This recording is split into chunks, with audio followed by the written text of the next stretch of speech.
Now that we finally have system level calibration on the PC on Windows 11, moving forward, please, game developers, please support the system level calibration. I've been enjoying that so much. Every single auto HDR game that I open is perfect. I know what to expect. It is always the same. It's absolutely perfect. The midtones are perfect, shadow detail perfect, there's no black crush. The highlights are always up to 800 nits. It's just a beautiful result. The colors, everything is perfect. So if you're going to do this garbage, for example, this is the HDR implementation from the developers on Spider-Man.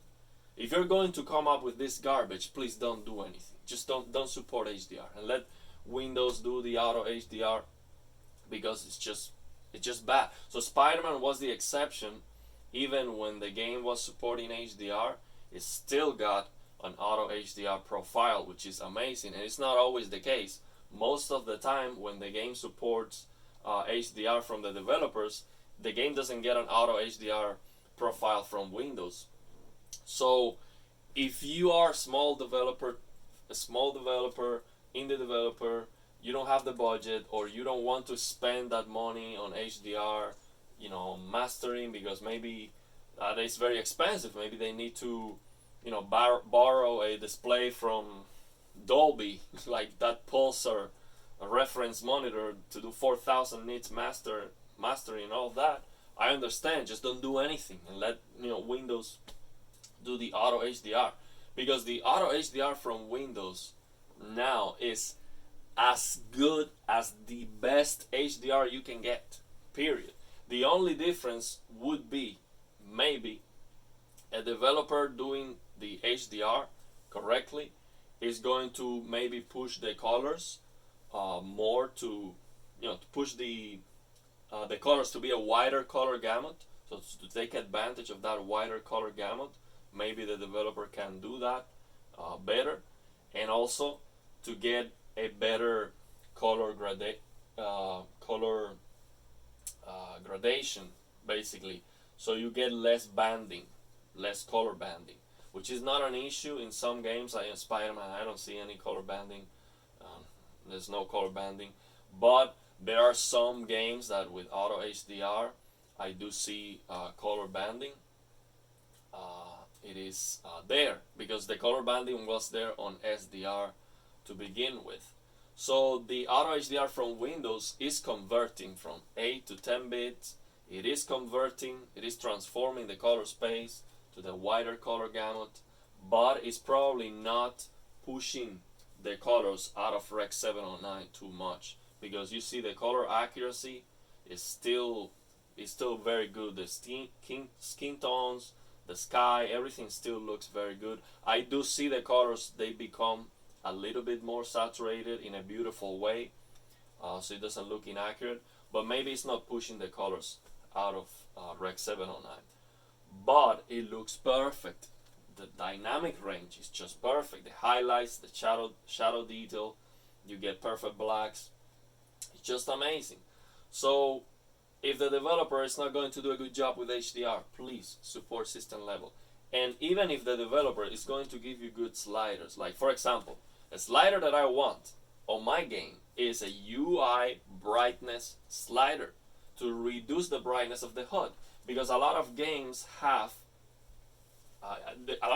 just infested with HUD, like Genshin Impact. It's just HUD everywhere, and it's trying to burn in your OLED TV, trying to push 800 nits on so many HUD elements. It's just stupid, man. So give me the option to turn that off, but also, if the HUD is necessary for the gameplay, give me a transparency slider or a brightness slider so I can reduce that HUD brightness dramatically. Just give it as low as possible, like many games do, like Days Gone. I can remember Days Gone, The Division 2. I can remember Saints Row was giving you that slider too. So yeah, those are the sliders that I want. So if you still want to master your HDR 10, awesome. Try to do the best job you can. But I wish you give me a toggle to support system level calibration in case you messed it up, okay? So I can get good HDR. And for console gaming, for me, that's just a no-brainer. The whole point of having a console is that you just turn on the console, you open the game, and you play, okay? You don't have to watch a YouTube video telling you HDR settings from me or from anyone else. That's the whole point. And I've been enjoying this auto HDR from Windows 11 so much because it looks perfect and I don't have to tweak settings. I just open the game and I play, okay? And you know I am a nerd when it comes to settings, but sometimes I just want to play the game, okay? I don't want to open a game and say, hey, what was the black level of this game? And then go back and watch my own video to remember the settings. It's just stupid, man. Just a quick update on the auto HDR from Windows 11.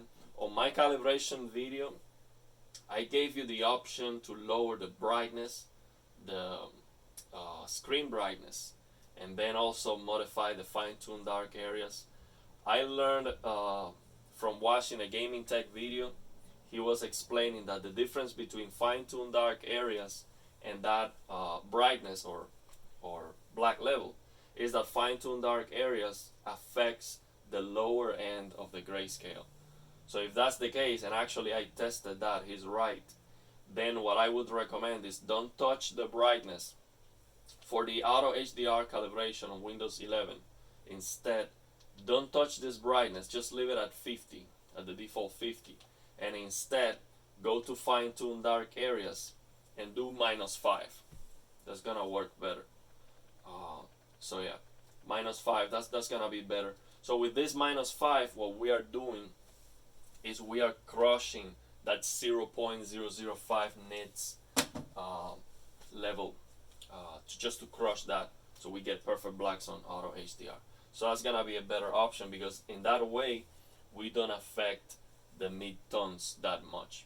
It's just going to affect the lower end of the grayscale. So that's a better recommendation. I put that on the comments on that video, but just an update. But yeah, man, after seeing how good this looks on every single game and seeing, after seeing the garbage that these game developers do sometimes, I mean, these games, God of War, Horizon Zero Dawn, all these games that come with a 10,000 nits, they are trying to output 10,000 nits. That's just broken.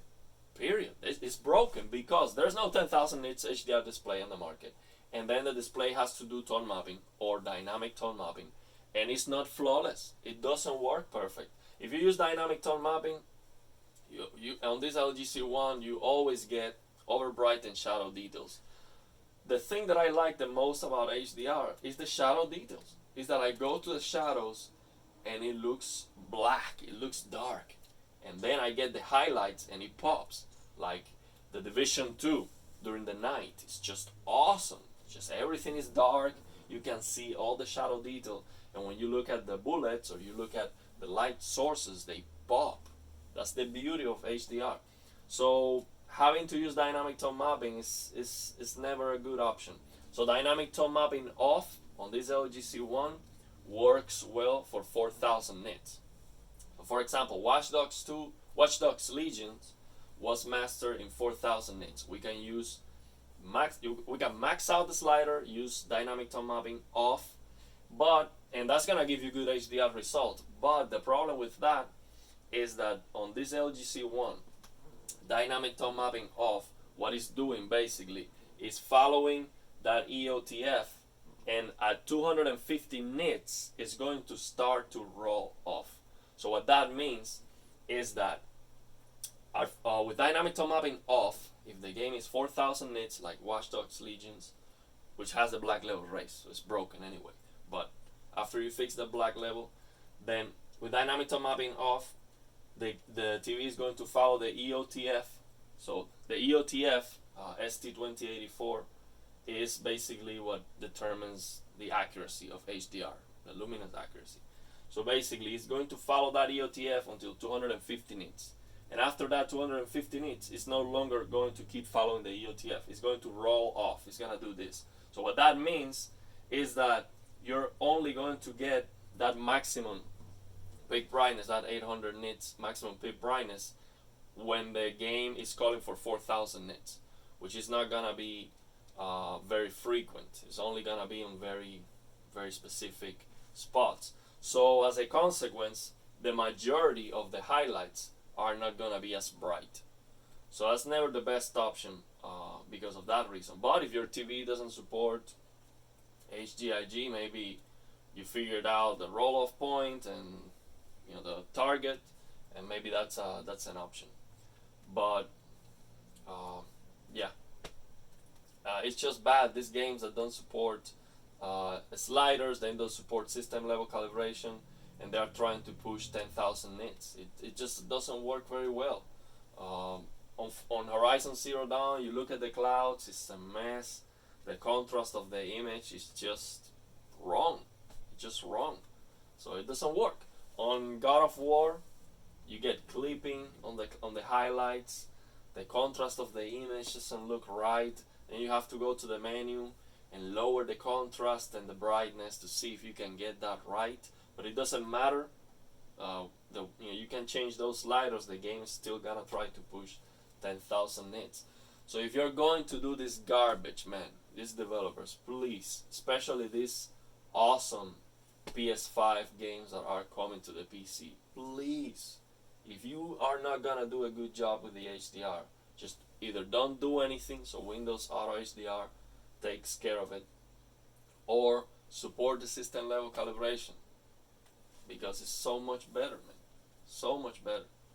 I cannot understand how this game, a game like this, Spider-Man, this is the game.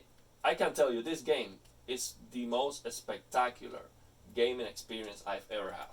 100%. It just runs like a dream.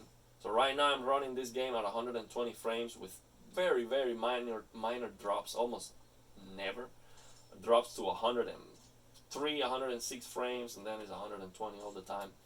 So I've been running this game like a dream, looking like a dream with HDR or even with black frame insertion at 100 frames. So this is the most spectacular game experience I've ever had, the most fluid experience too. So how can you have a game so awesome, man, and you're just going to do a garbage HDR implementation? HDR is so important, man. It's more important than any ray tracing or any other graphical settings. So I wish Digital Foundry talks about HDR, man. They do have now OLED displays. Two of them, they have OLED displays. So they talk about a Spider-Man, and they all talk about ray tracing and the details and all of that. And then you have HDR that is broken, and they don't say anything about it. Man, talk about HDR. I know, they're trying to target the majority, but they also talk about 3080 Ti's and 4090 and all of that. So if you're also talking about the higher end, talk about HDR, because HDR makes a lot more difference than any ray tracing. It's just I just don't understand. I like them, they do a great job, but I wish they talk about HDR, and they don't. They just ignore it. They don't talk about that. So the reason why I wish they talk about that is because the developers, they listen to them. Absolutely. So yeah, if they tell the developers this game has a broken HDR, the developers would do something about it. So yeah, they talk about how amazing God of War is, how amazing Horizon Zero Dawn is, how amazing this is, and ignore the HDR completely. And they have the HDR broken, in my opinion. So yeah, man. Moving forward, after seeing how good the calibration is, how good system level calibration is, because you don't need to know anything, you don't need to just play the game. That's it. You don't have to watch any other videos. That's it. Just set up your system level calibration and you enjoy. So after seeing that and appreciating that everything is gonna look perfect, you know what to expect. Just give me that, man. Just give me that and stop giving me lazy sliders that don't do what they're supposed to do. Because, for example, even the games that have the slider that you can change from 6, 7, and 800, when you set the slider to 800, usually the game is going to try to output 839. So that's more than what this display can do. But then if you change it to 700, the game is gonna be below what this display can do. So it's never perfect because the slider doesn't have granularity. So yeah, man, it's just a mess. The state of HDR gaming is a mess in my opinion. But it shouldn't. It shouldn't, because if they support the system level calibration, done. Now we have it on PC and on the consoles. There's no reason to give you bad HDR anymore. Just support the system level. It's gonna be easier for the developers, I think. I have no idea how to set up HDR, but I guess if they don't even have to do a slider or anything, just an on and off toggle, and support the system level calibration, that should be easier. Just do that, please. So yeah, that's my thoughts. Let me know what you think about it. And I'm so happy that we have finally at least the auto HDR from Windows 11. It's just perfect, man. So happy. But I'm still scratching my head with these new games coming with broken HDR. I just tested Hitman 3, garbage HDR, garbage. So then, because the game comes with HDR, it doesn't have a auto HDR profile from Windows. That's what I don't want. That's the worst case in my opinion. A game coming out supporting HDR with terrible HDR implementation, but because the game has HDR, then Windows doesn't do an HDR profile for the game. That's the worst. Yeah, it's just better don't support it, and Windows will take care of that. Oh yeah, and the consoles, I don't know how good the auto HDR is. Let me know how it works on the Xbox, especially because the Xbox has the same. I think it has the same system level calibration as we just got on the PC, so it should work very well. Let me know. I don't know how it looks. Let me know.